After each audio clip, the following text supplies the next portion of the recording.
नमस्कार, मैं हूं तनिष्का चौरसिया और आप देख रहे हैं एलआर न्यूज। चलिए जानते हैं कुछ खास खबरें। तो साक्षात बैठे तो है सरदार पटेल के वंशज आपके सामने, जिनके पास परिस्थितियां थी। अरे छोड़िए, क्या चोर उचक्कों की बात कर रहे हैं। जयचंदों का नाम लिया जाता है क्या ईमानदारों के बीच में?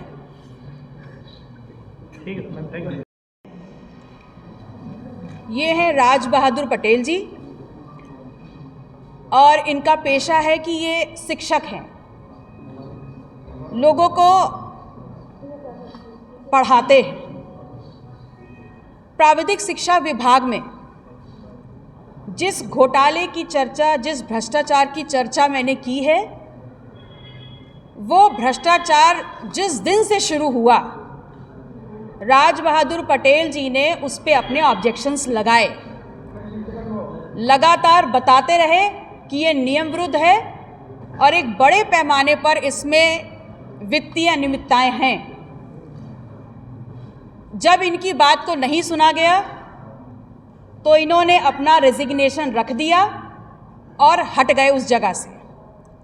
लेकिन उसके बावजूद आज तक लगातार इनके परिवार को, इनको धमकियां दी जा रही हैं, इनको चुप रहने के लिए बोला जा रहा है।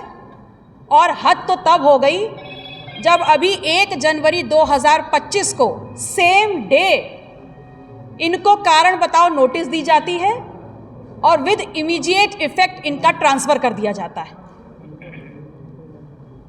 इनके पास मौके थे कि अगर ये चाहते तो ये उस भ्रष्टाचार, उस लूट चोरी, उस घसोट में उसका हिस्सा चुपचाप बन सकते थे और तमाम जो प्रताड़ना इन्होंने इस दौरान झेली हैं, इनका और इनका परिवार उससे बच सकता था। लेकिन ये है सच्चाई और ईमानदारी के प्रतीक। ये है सरदार पटेल के असली वंशज राज बहादुर पटेल जी, जिन्होंने तमाम चीजें सह ली, ट्रांसफर ऑर्डर झेले, क्वेश्चंस झेले, शो कॉज नोटिस झेली, रेजिग्नेशन झेला, प्रताड़ना झेली, लेकिन उसके बावजूद आज भी खड़े हैं सच्चाई के लिए, ईमानदारी के लिए। और मैं आप लोगों के माध्यम से भारतीय जनता पार्टी की सरकार को चुनौती देती हूं कि अगर सरदार पटेल के इस वंशज के और मेरे समाज के किसी भी व्यक्ति को, किसी भी पिछड़े को अगर प्रताड़ित किया गया तो ये किसान, कमेरा, कुर्मी समाज, पटेल समाज सड़कों पर उतरेगा और उन्हें बहुत बड़ी कीमत चुकानी पड़ेगी इस बात की। और मैं आह्वान करना चाहूंगी उस स्वाभिमान, सरदार पटेल के स्वाभिमान को रखने वाले हर पटेल समाज के व्यक्ति का, हर सामाजिक संगठन का, जो राज बहादुर पटेल जी के साथ है और अगर अब तक नहीं था तो इस तमाम बातों को सुनने के बाद उनके साथ खड़ा है। हम शांत नहीं बैठेंगे।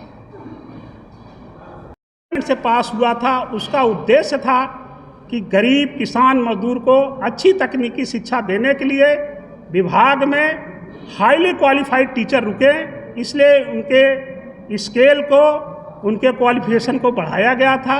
लेकिन अब आप ये भी जान लीजिए कि सुप्रीम कोर्ट के 3 जजों का फैसला है 24 मई 2022 का कि रूल चाहे पुराने हो, पद चाहे पुराने हो चाहे नए हों, अगर रूल में अमेंडमेंट हुआ है तो जो भी नियुक्तियां होंगी या जो भी डीपीसी होगी वो नए रूल से होगी। नए रूल में एचओडी का पद 100% लोक सेवा आयोग से सीधी भर्ती का है।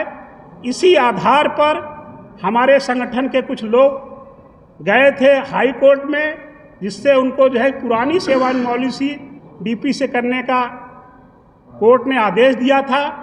कुछ तथ्य को बिना जाने हुए यही सरकार जनवरी 2023 में हाई कोर्ट के डबल बेंच से स्टे लेकर आती है सुप्रीम कोर्ट के 3 जजों के फैसले के आधार पर।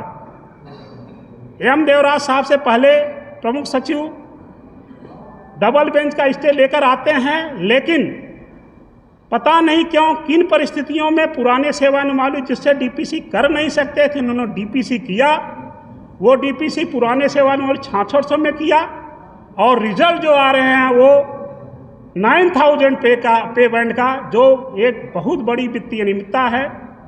मैं सिर्फ इतना कहना चाहता हूं कि माननीय विधायक महोदया ने के संज्ञान में जब आया तो ये मुद्दा बना।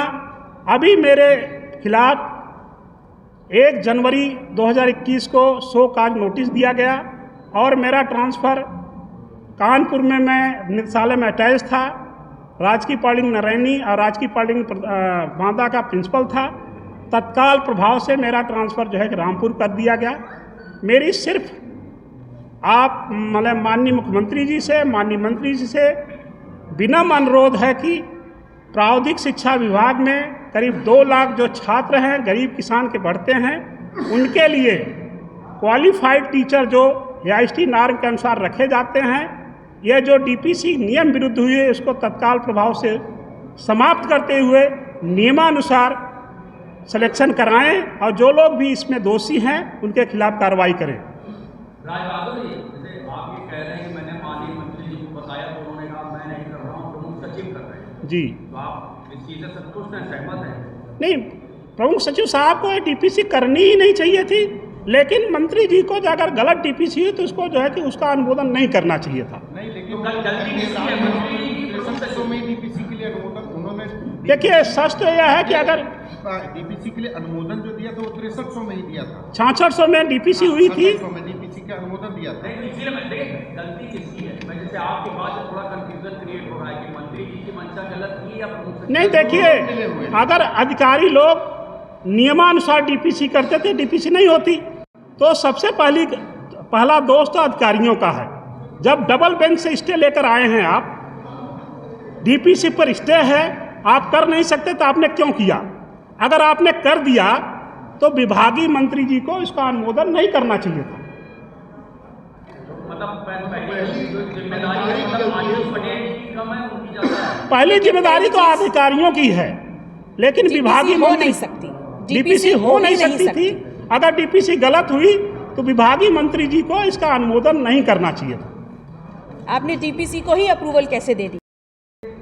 मैडम, ये कहाँ पर है कि विभाग में पूरे और डिटेल अगर आप दे दें। देखिए, प्राविधिक शिक्षा विभाग में आपने OSD के पद पर कार्य किया है और ये घटनाक्रम, ये नियमाविरुद्ध कार्रवाई जब से शुरू हुई तब से आपने लगातार उस पर ऑब्जेक्शंस लगाए और सिर्फ मौखिक ऑब्जेक्शंस नहीं लगाए, लिखित रूप से ऑब्जेक्शंस लगाए। और जब इनकी बात नहीं मानी गई, उसमें सुधार नहीं हुआ, तो उस भ्रष्टाचार से अपने आप को अलग करते हुए इन्होंने रिजाइन किया। और अभी 1 जनवरी 2025 को इनको शो कॉज नोटिस देते हुए विद इमीडिएट इफेक्ट इनका स्थानांतरण रामपुर कर दिया गया है। यही तैनात है लखनऊ में जी, OSD के डिपार्टमेंट। इन्होंने क्या मंत्री जी को कभी कोई चिट्ठी की या आप भी बताइए अगर आप, मतलब क्या वहाँ पे भ्रष्टाचार होता था और आपने कहाँ कैसे सवाल उठाए? आपने कैसे कैसे सवाल उठाए और किस तरीके देखिए, से नियमों की अनदेखी की गई मंत्री के द्वारा? DPC की जो कार्रवाई हो रही थी वो 14 फरवरी 2024 से हम मिर्ज़ापुर में आए, इनके हमको विभाग से जो है कह दिया गया था कि आप विभाग को नहीं देखेंगे, आप जनता के कार्य देखिए, हमारे संबंधित जनता का कार्य देखिए। जब 14 मई को हमें पता चला कि यह नियम विरुद्ध DPC हो रही है, तो माननीय मंत्री जी को मैंने एक पत्र लिखा कि चुनाव चल रहे हैं और आचार संहिता लागू हुई है, तो यह नियम विरुद्ध DPC नहीं होनी चाहिए, आप इसको कम से कम चुनाव तक रोकिए। मंत्री जी ने कहा कि मैं चुनाव में व्यस्त हूँ और ये DPC मैं नहीं कर रहा हूँ, प्रमुख सचिव आदरणीय श्री M देवराज जी कर रहे हैं और उनको न मैं DPC करने के लिए कहूँगा, न ही उनको ये नियम विरुद्ध हो रही है अगर DPC को रोकूँगा। तो 22 मई 2024 को एक पत्र मैंने माननीय मंत्री जी को लिखा, उसकी कॉपी AICTE अध्यक्ष नई दिल्ली को, प्रमुख सचिव माननीय राज्यपाल को, प्रमुख सचिव माननीय मुख्यमंत्री को, प्रमुख सचिव कार्मिक, प्रमुख सचिव वित्त, प्रमुख सचिव न्याय, प्रमुख सचिव प्रावधिक शिक्षा को लिखा कि ये डीपीसी नियम विरुद्ध है, ये आईसीटी एक्ट के विरुद्ध है, इसको रोका जाए।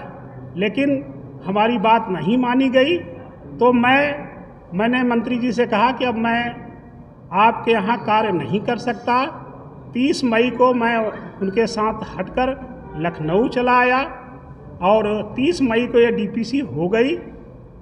इसके बाद भी मैंने लगातार भारत सरकार को 5 चिट्ठियाँ लिखी, उत्तर प्रदेश सरकार को 5 चिट्ठियाँ लिखी, 2 बार माननीय मुख्यमंत्री जी के जनता दरबार में गए और हमने 5 लोगों को नोटिस दिया कि ये आईसीटी एक्ट है, डबल बेंच का स्टे है और जो डीपीसी हो रही लोक सेवा आयोग से 100% सीधी भर्ती के माध्यम से होनी चाहिए। ये नियम विरुद्ध डीपीसी हो रही, जिसके कारण पूरे प्रदेश में जो पढ़े लिखे लोग हैं, एमटेक हैं, पीएचडी होल्डर हैं, ये परेशान होंगे। उत्तर प्रदेश के जो प्राविधिक शिक्षा में जितने भी संगठन थे उनका विरोध कर रहे थे। तो ये डीपीसी 30 मई को तो हो गई, लेकिन इसके रिजल्ट घोषित नहीं हुए। लेकिन फिर प्रक्रिया चलती रही। हमें लग रहा था कि ये डीपीसी नियम विरुद्ध है, नहीं होगी। लेकिन 9 दिसंबर 2024 को इसका रिजल्ट आता है।